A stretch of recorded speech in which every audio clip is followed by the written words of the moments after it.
Hi, this is Beersborn. Welcome back to Game Design. In today's video, we're going to continue where we left off in the last video. So far, what we've done is we've added a character to our game. We've added some events in a group that controls our character's movement. We also added some animation so that it has both an idle and a walk. Now, the next thing we're going to do, let's add an enemy into our game. We're going to make the enemy chase our player. So the first thing I'm going to do is right-click in the white space. I'm going to insert a new object. I'm going to click one time on sprite. I'm going to call it enemy 1, just in case we add more enemies later. This will just be enemy 1. Click insert, and let's load. What we're going to do is we're going to load just the walking animation for our enemy. I'm going to use these beetle sprites. So I'm going to use the walking animation for my beetle sprite. Because the enemy is always going to be chasing the player, we don't necessarily need an idle animation. We can just use the walking. So let's click open. Here's the animation. You might want to adjust the speed if you need to. Because it's a walking animation, we want it to loop so that it doesn't just walk a single time, but continues walking. We also probably want to rename this. So I'm going to click on rename and call it walk. That's good. It's way too big. I'm going to size my enemy down a little bit and test it out. There it is. Now what we want to do is add some events that make it so that the enemy will always be chasing after the player. We can do that in a couple different ways. I think let's use a behavior again. So I have my enemy selected here. I'm going to go over to the behaviors. I'm going to add a new behavior. And I'm going to go down to the movement section. Let's try out the next movement behavior. This one's called bullet. And it just makes things move in a specific direction like a projectile. Now if you click play, by default it just makes it move to the right. What we're going to do is we're going to make it move based on the angle between our enemy and our player. Let me show you how to do that. I'm going to go over to the event sheet. I'm going to add a new event. I can actually close up my character movement group to get out of the way. Let's add an event. And this event's going to be, we're going to make it happen constantly. Like every split second, we're going to adjust the angle of our enemy to be aimed towards our player. Now, when you want to have something happen all the time, you can do that under the system. If I click on system, there's an option for every tick. Every tick means like every split second. So the condition is going to be, this happens all the time. And the action is going to be, I'm going to take my enemy 1, I'm going to scroll down to the bullet behavior section, and there's an option here for set angle of motion. That's the direction it's moving towards. So if I double click on set angle of motion, it's going to say, okay, what's the angle going to be? And I'm going to type in an expression here, which is kind of like, almost like an equation that Construct uses. To figure out the angle between one object and another, all you have to do is type in the word angle, A-N-G-L-E, and then an open parentheses.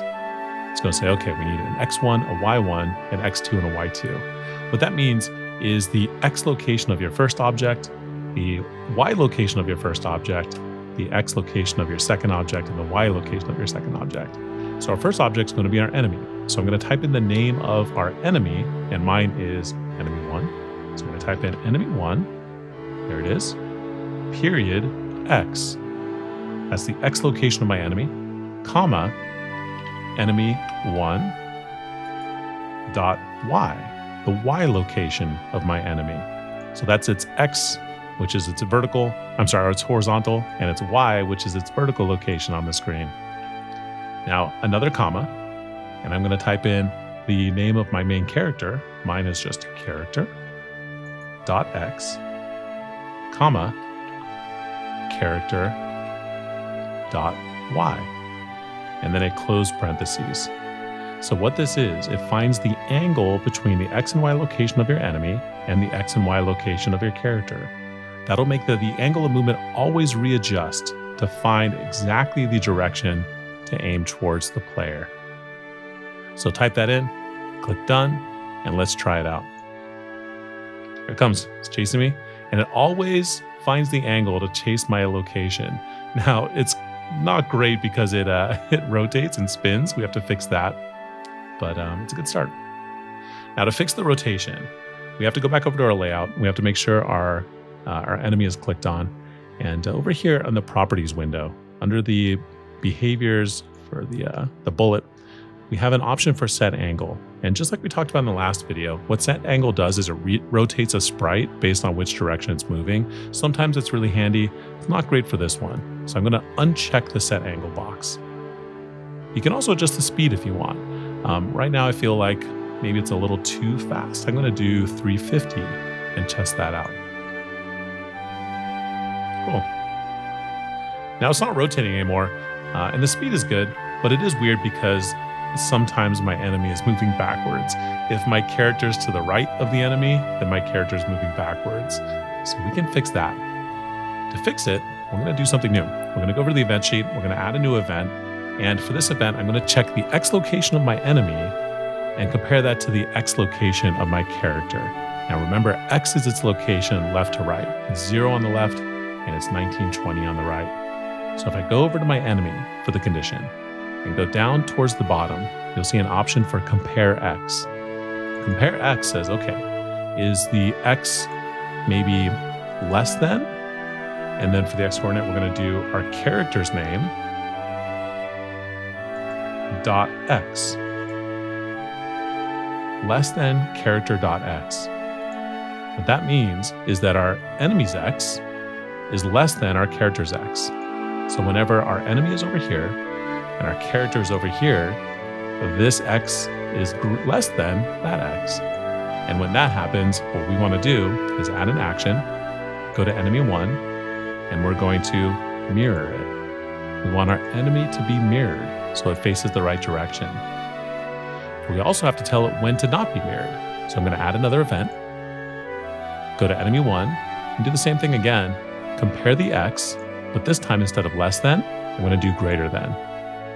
When it's greater than my character's X, character.x, then I'm going to add an action, take enemy 1, set mirrored to not mirrored.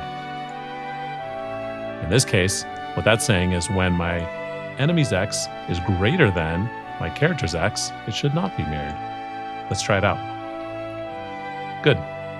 And whenever I'm on the opposite side, it flips to face the right direction. Now that's weird. When it catches up with me, it just kind of freaks out, right? It's just stuck on top of me, flipping back and forth. What we're going to do is we're going to add an animation. We've already created the attack animation for our enemy. So we're going to add that in, and we're going to say that when the character or when the enemy catches up to our character, they're going to stop and they're going to start attacking. Cool. Let's double click on our enemy and let's add a second animation in here. I'm going to right click up in the top window, click on add animation, and go to the folder up in the top left. Let's find our enemy attack animation we created. Here's mine. You can adjust the speed if you need to. And I would also recommend renaming it. I'm going to call it attack. Go ahead and close that. And we have to tell Construct when to attack. So I'm going to add an event. I'm going to think about what is the condition going to be.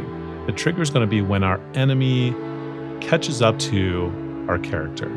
So if I go to my enemy and I look through these, I'm going to look for something that makes sense. Is overlapping might work, right? If our character and our enemy are overlapping, that means that the enemy's caught up to my character. It's going to ask you, which object are we checking to see if it's overlapping on? We want to make sure our enemy is overlapping on top of our character. That's a good condition. The action's going to be, we're going to switch the animation for the enemy. Instead of being the walking animation, we're going to make it the attack animation.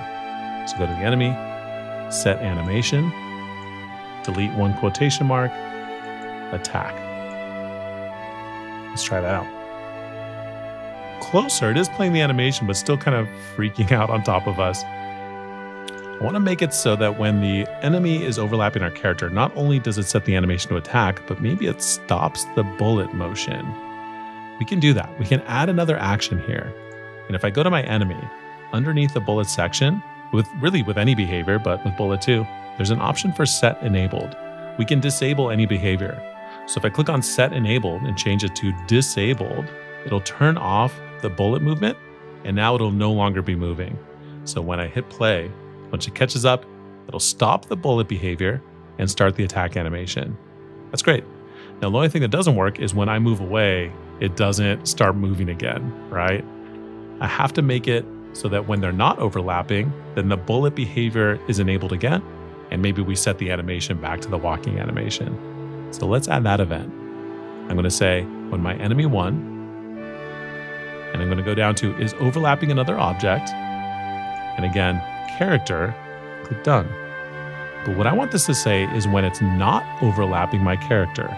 There's not an option for the not overlapping character in the conditions, but you can always make any event, any condition opposite if you right click on it and click on the invert. It's a little red X and says invert. What that does is it means the opposite of. So if you can take any condition, right click invert, it means the opposite of that. So this event will happen when my enemy 1 and my character is not overlapping as compared to when it is overlapping. That's really handy because now what we can do is we can say, okay, when they're not overlapping, I want to make sure that enemy 1 has the bullet behavior enabled. And I want to make sure that my enemy 1 animation is the walk animation. Great, try it out. Catches up, starts attacking. When I move away, goes back to running. Now there are some weird things. Notice how it's kind of stuttering there.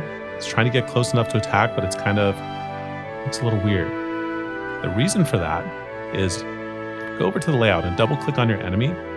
This tool down here at the bottom, on the left side, the toolbar, that's the collision polygon. What that means, that's the actual shape of your object. Construct keeps track of the shape of all these objects, and it changes based on the way the graphic looks. Construct tries to do a good job of like matching up where the actual physical body of the object is based on the graphic, but it's not always good. What I recommend doing is just going to your first frame, and let's make a more simple collision polygon. Instead of this really complicated thing, I recommend just doing like a simple rectangle maybe, and make it fill most of the space of your enemy. It doesn't have to be perfect, just kind of a rough outline. That's where the actual physical presence of your enemy is going to be. Notice how much space I'm leaving off. That's totally fine. In fact, the game feels more generous and fair to your player if the collision polygon isn't like too big, if it's kind of, it leaves a little extra space before you actually hit the enemy. That's good. Now, once you've got that rectangle made, it's not the same for every frame. So sometimes when the animation's playing, the collision polygon might actually be changing too much to understand if it's actually overlapping or not. So we're going to make it the same rectangle for every frame of every animation. If we right click on that rectangle, you can click on apply to all animations, and it makes it the same for every frame of every animation. So now the collision polygon is consistent, and that's a really important thing. So adjust your collision polygon to be a more simple shape, right click, apply to all animations, and now we have consistency. So it runs up, starts attacking, and as soon as I move away, starts chasing me again. Great. Now, let's make a group for this as well. I'm going to right click, I'm going to add a group. I'm going to call this enemy 1. And I'm going to move all of these events down into my enemy 1 group. So you can do it one by one. Make sure you drop it right where it says add event to enemy 1. You can also use the shift key to select more than one group or more than one event and drop it in the group. Excellent. We'll leave it there for today. Thanks for joining, and I'll see you next time.